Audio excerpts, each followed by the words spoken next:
How do you make a threadcicle? Take a piece of thread that will reach from the icicle to the ground, and it's better if you give it a little wet, make it wet, so the droplet will have a tendency to follow the thread better. Find your icicle, just give it a wrap around, like that.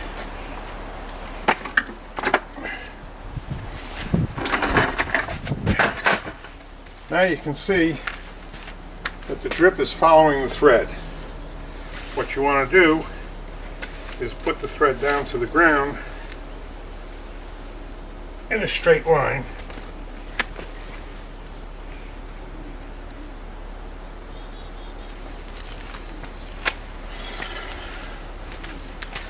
So that now the drip is following the thread down.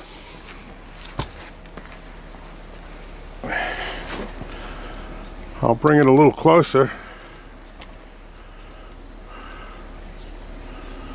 so you can actually see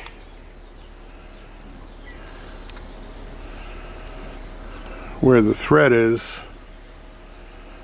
There's the tip of the icicle.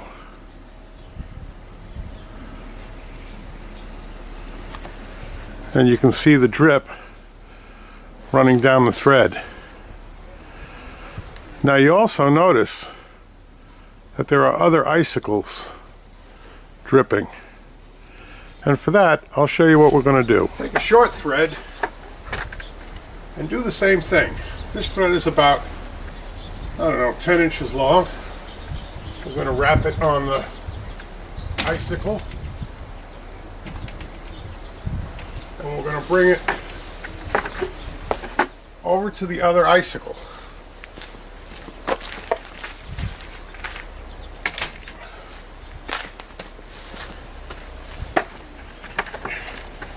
You want to bring it in a line that's not too steep so that the drip will follow the thread.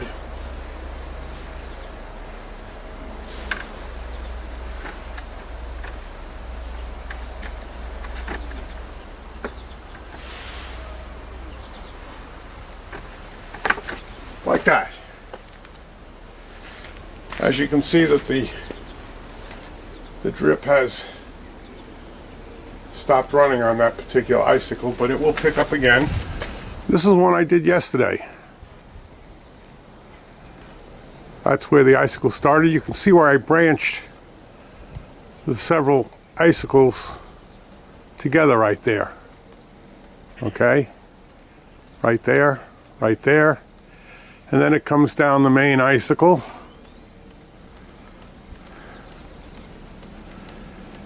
And all the way down to the ground. Here you can see where I tied the thread. It's good to have a white thread. I use black so you could see it.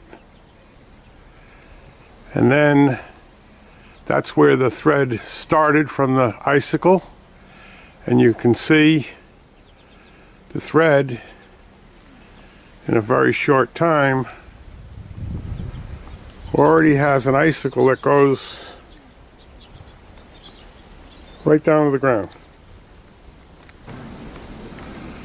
This small icicle started today, and in a few minutes I'll take a piece of thread and run that down to the main icicle.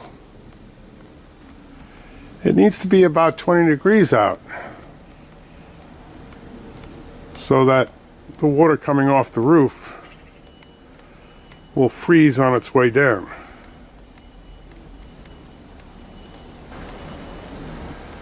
I think you can now see where I attached that thread to that icicle only literally a minute ago. The ice is already building up on the thread, and the drip is now following the thread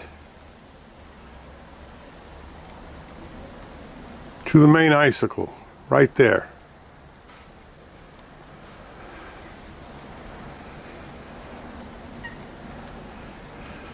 We'll come back in a few minutes and see how it does.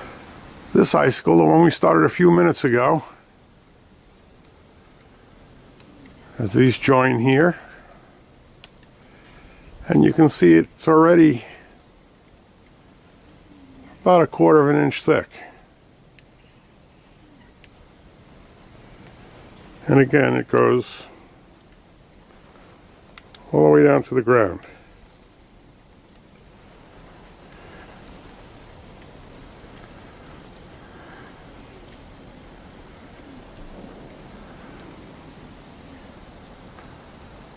You'll notice from time to time that the drip stops. That's basically because the water is running a different route, but it comes back.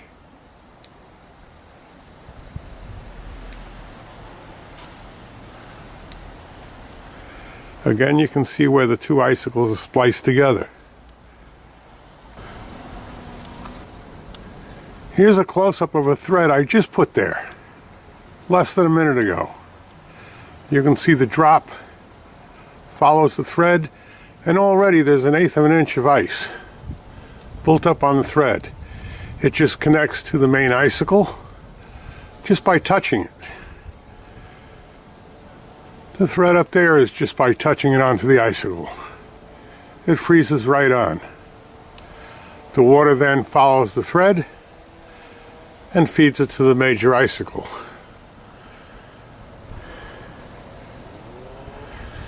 Here you can see where the threads come together, and because I use black, you can see the thread now inside the icicle.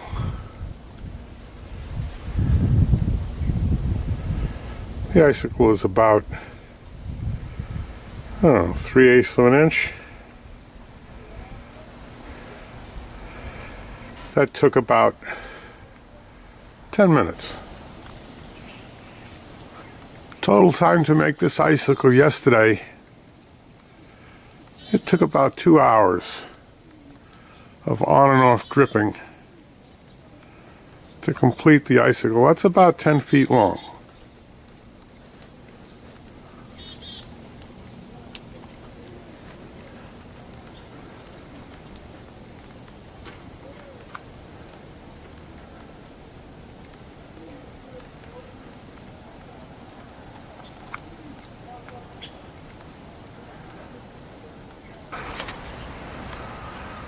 This is about an hour later. It's now about 3/4 of an inch thick. Goes all the way down to the ground.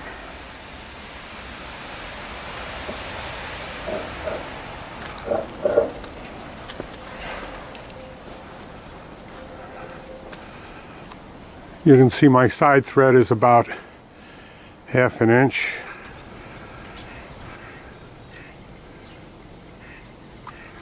You can still see the thread.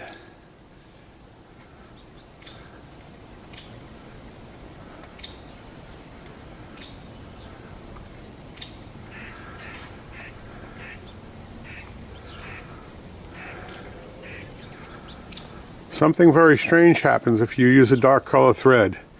If the sun gets on it and it gets almost to 30 degrees or so, you can see the water running down inside the icicle along the thread. And in fact, you could pull the thread out.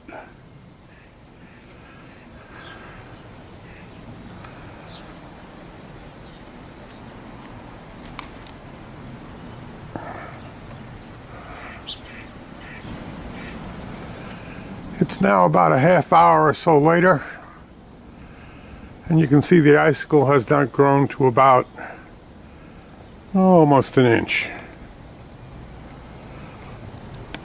Again, you can still see the thread. I actually think that the icicle magnifies the thread. Well, okay, so that's how you make a threadcicle.